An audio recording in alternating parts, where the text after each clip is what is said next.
Okay, 13.2 is about relative extrema. Okay, a function has a relative or local. That means it's not the absolute extreme point, but right where you are, right in that area, there's an extreme point. There's a max or a min. Plural is extrema. Extremum is the singular. So if you see that word, you'll know what that is.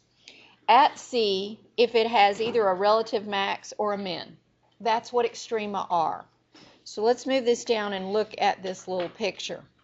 Okay, so there's 4 x points here. There's x1, x2, x3, and x4. If I asked you, is there a max? What are the x values where there's a max? What would that be? Where a relative max. X1 and x3. Does everybody see that? Okay. What about mins, relative mins? What x values have that? 2 and 4. X2 and x4.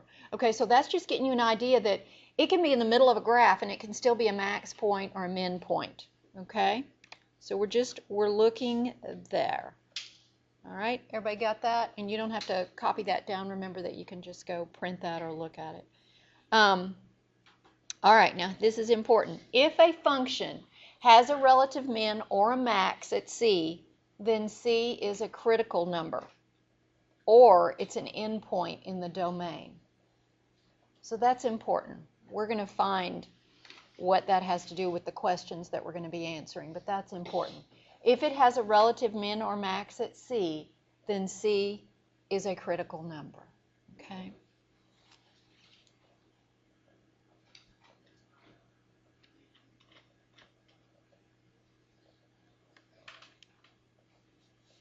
And then we get what's called the first derivative test. And this has to do once you find the critical numbers. Let C be a critical number for the function. And we're assuming f is continuous over this area. And you don't have to write down all of this stuff in blue. I wouldn't necessarily write that down because no one's going to ask you to recite it. You need to understand it. If f is continuous on AB, that means from point A to point B, there's no breaks. It's continuous. And it's differentiable, meaning we could take the derivative there, except possibly at C. There might be a point C at the critical number that maybe we couldn't take the derivative.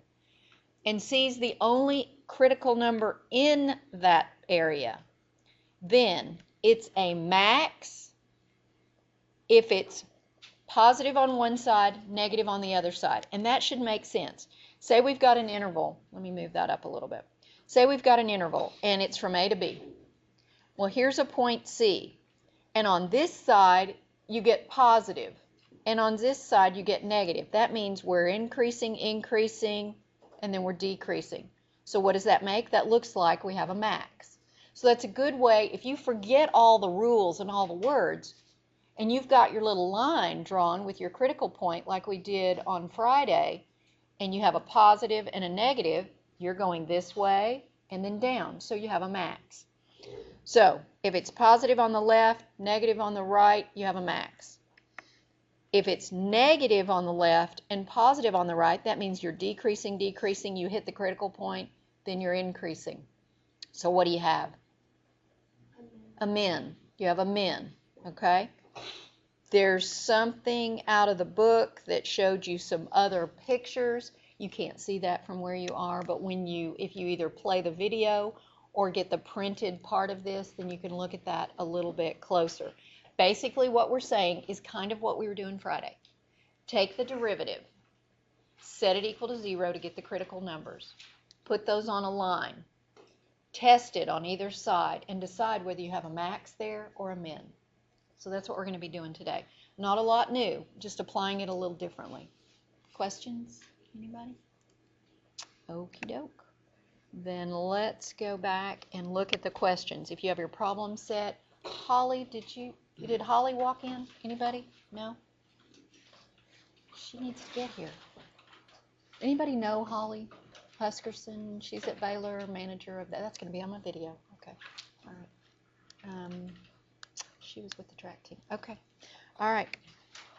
We're going to go here to the problems. So get your set of problems out. And we're going to go here and look at them. I'll make that a little bit bigger so you guys in the back can see that. Let's do this. Okay. All right. So you have this in front of you, hopefully. Find the locations and values of all the relative extrema. This isn't using calculus yet. This is getting you to examine and say, where are the extrema? And on MATLAB, it's going to have a pull-down box, and you'll just choose max or min. So what is this one? Max. So we're going to choose max for that box there. Okay? Now, function has a local max of, and there's a blank, at x equals. The actual max is the y value. It occurs where x is something. So what's the x value where this has a max? -2. Does everybody see that? At -2, there's a max. So -2 is going in that box. And the actual max is the y value. What's the y value there? 1. So 1 is going in that box. That's how they're going to want you to fill in that question. The actual max is a y value. It occurs at x equals something. Does that make sense? Okay. All right. So let's look at this one. All right, same kind of question. What does this have, a max or a min? Min? Of. What's the y value at that min? 1. And it's at x equals 2. Okay, so those are easy. Not going to have anything like that on the test, but you have it for homework. Okay. All right. All right, let's move down. Okay, on this one we have 2. We have 2. So we have a max and we have a min. All right, and you have to decide based on what it's got, the x values right here. So they're already plugged in for the, the y values are already there. So for this one here, it's saying you have a local something of 0. So here's a y value that's 0. So they must be talking about this guy right here. Is that a max or a min? Max. So we have a max of 0 at x equals what? 5. Okay. And so that leaves this one. So we have a local min of -2 at x equals what? 7. Okay. All right. So you know how to do those. Those will be easy. All right. Let's come down here. Now this one's totally multiple choice. So you do have to get the information, but then you have to decide what the answer is. All right. So let's look at this. And what I would do is not even look at the multiple choice, but just kind of analyze the graph. We have 2 mins. We have a max. So we have a max of what? Where's our max? 625 at x equals what? 0.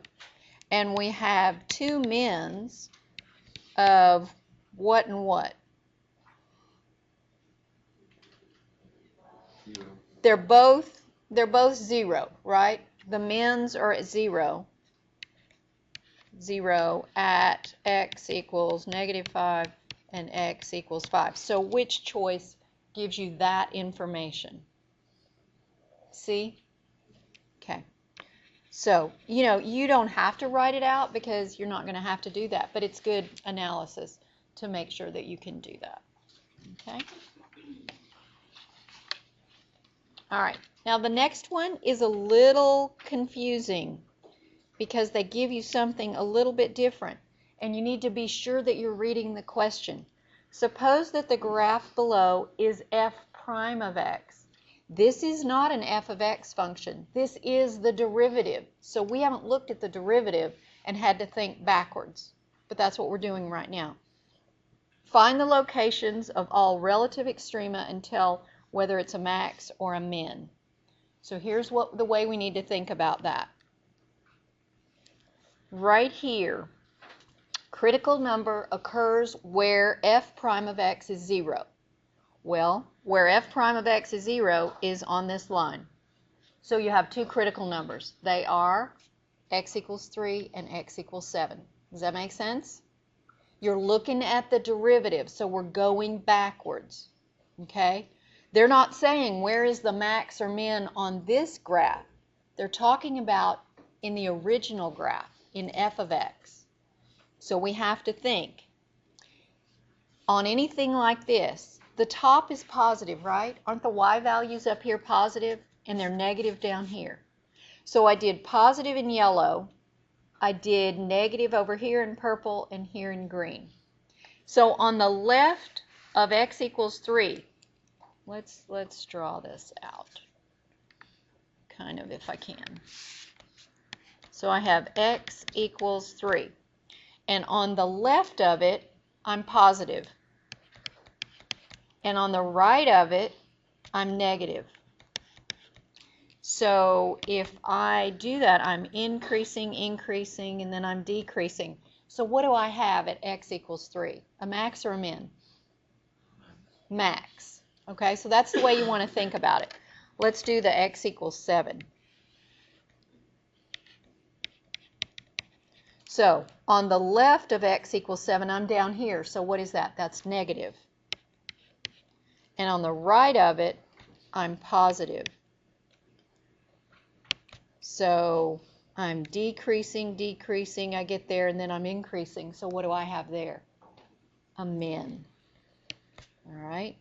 So what can we tell?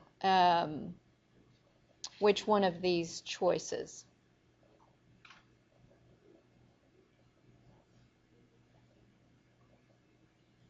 What does this say? Choose the answer below. What did we say? Who said? I said D. D? Yeah. Does everybody agree that it should be D? You should be able to get that. Has a local max at x equals 3 and a local min at x equals 7. Okay? These little drawings are really helpful for you. If you can't see that, then you can draw that, and then you should be able to do that. Okay? Any questions on that one? Okay. All right, now this one doesn't have a graph. We're going to do this strictly from what we know how to do. Find any x values of all points where the function has relative extrema, and then find the value of the relative extrema. That means get the x values and then tell me the y value that goes with it. So we'll have to plug back in. All right, so the first thing you want to do is take the derivative. We're going to take the derivative of this guy. So f prime of x is equal to what? 2x plus 3. Hopefully we know how to do that. That's a test at 10, so we know how to do that, right? Okay, so what do we do then to get the critical number? Set this equal to 0. So we have 2x plus 3 equals 0. We're going to solve that. We get 2x equals negative 3. So x is negative 3 halves. Okay, so this is our critical number.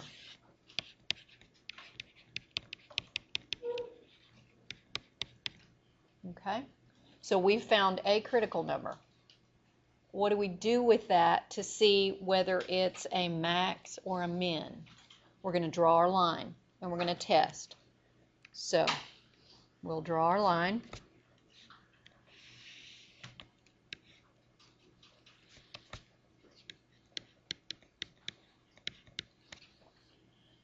Okay, and I'm just going to put x is less than negative 3 halves and x is greater than negative 3 halves.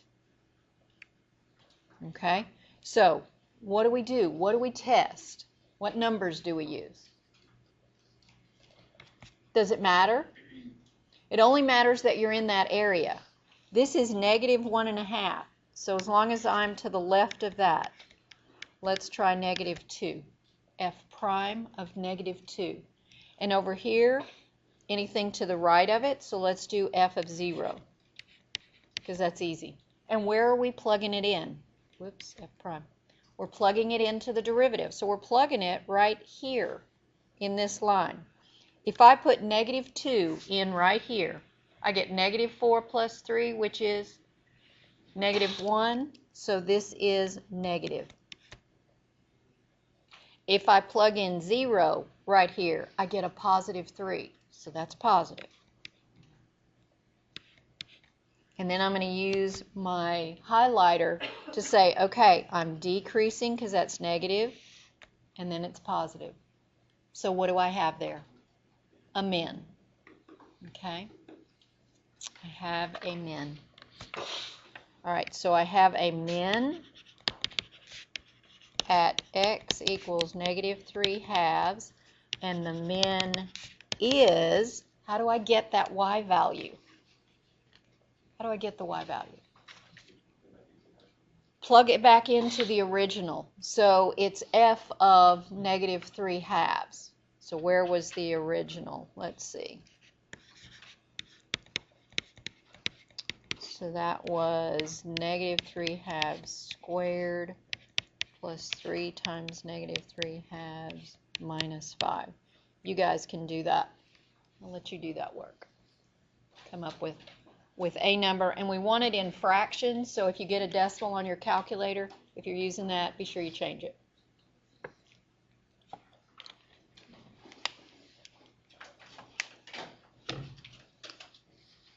Somebody can let me know what they get.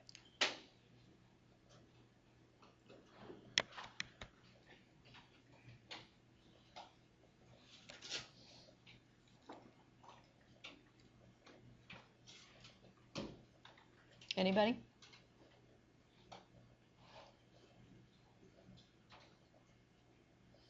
We're all awake.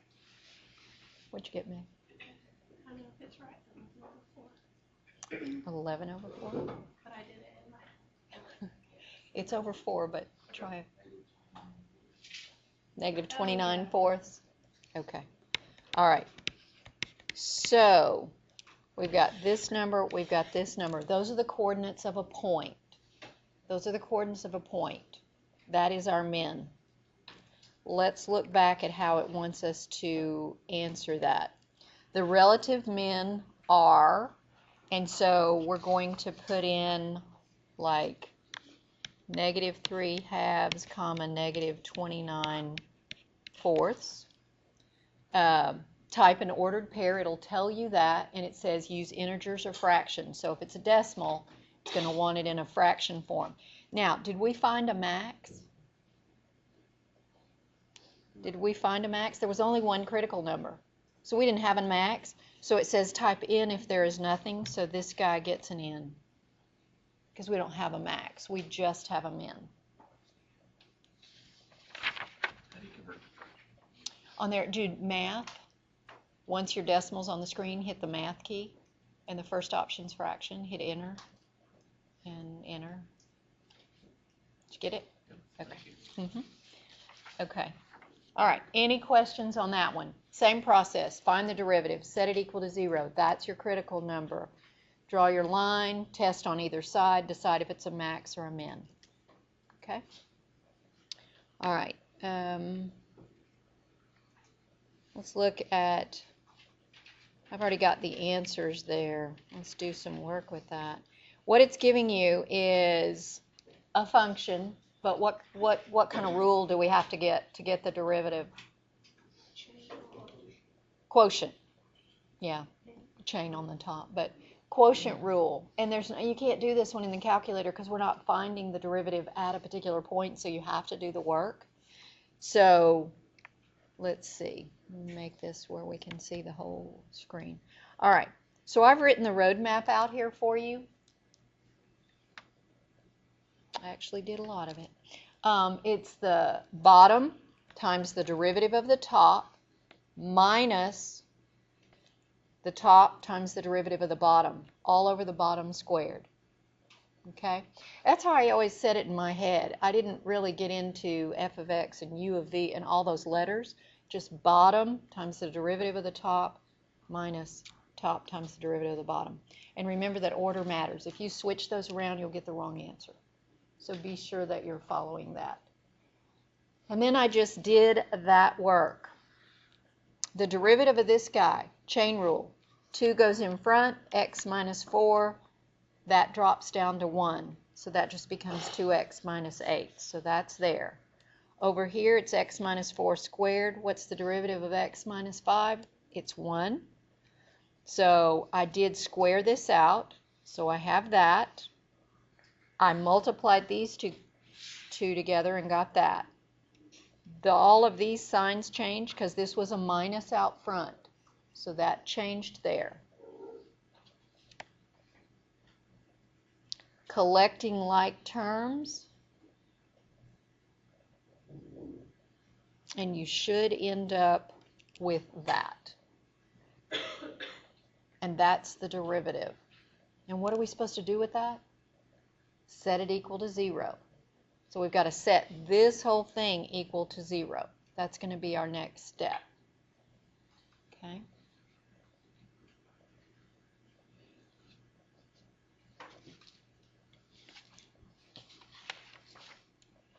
Can I move it up a little bit? People still... Okay, so when you set it equal to 0, this thing's on the bottom. Can it just multiply to the other side and go away? Because if you multiply it on both sides, it gets multiplied by 0 on the right, and it's gone. So ultimately, we have the top part here. So that's what we're factoring. And that one works pretty nicely, x minus 6 and x minus 4. And so there are our critical numbers. X equals 6, x equals 4. So when we draw our lines, we're going to have 2 critical numbers that we have to test to see whether they're maxes or mins. Okay?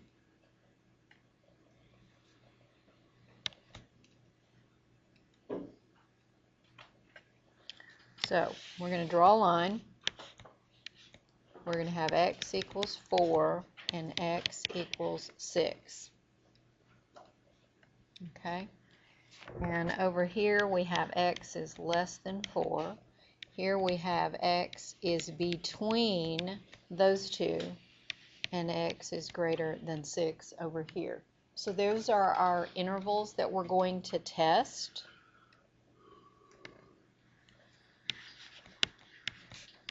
And you can pick any number you want. You want to make it as easy on yourself as possible. I wrote that. Does anybody see anything wrong with testing 5?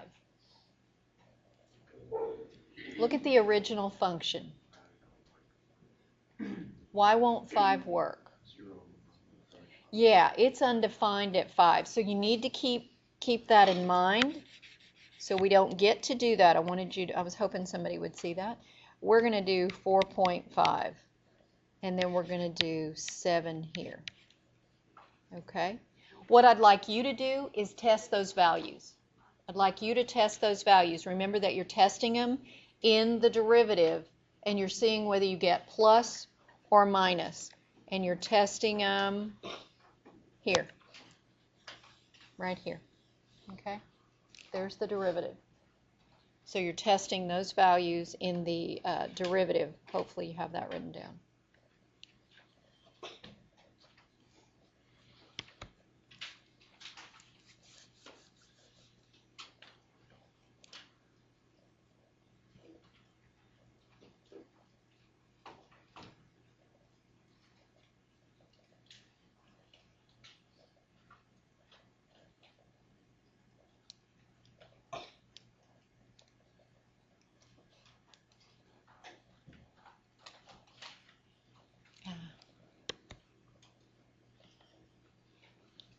Ryan, what'd you get for the first one? Did you get positive or negative? Or are you there yet? Okay.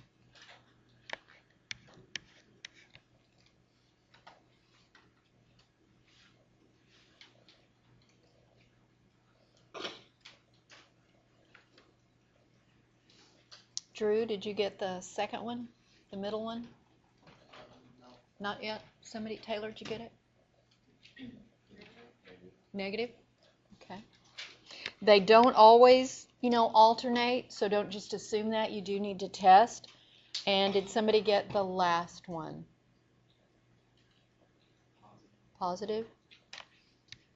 Okay, that's what I had gotten. So once you get that, I would draw your little things. So we're increasing and then decreasing. And over here, we are decreasing and then increasing. So it's very easy to tell which one's a max, which one's a min. So we'll write out our answers so that you have them. Okay, at x equals 4, you need to find f of 4 because they want it in a coordinate pair. Where's this f of 4? Where are we plugging in 4?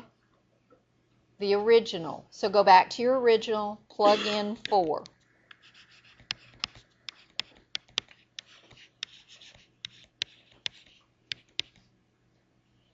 And we need to get those numbers.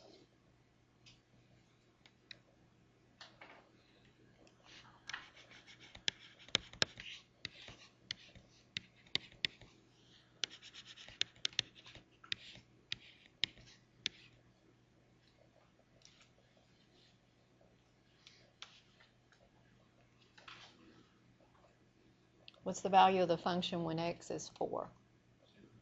0. Did everybody get 0? Somebody get 0? We're good? So 0 goes there. And then how about at 6?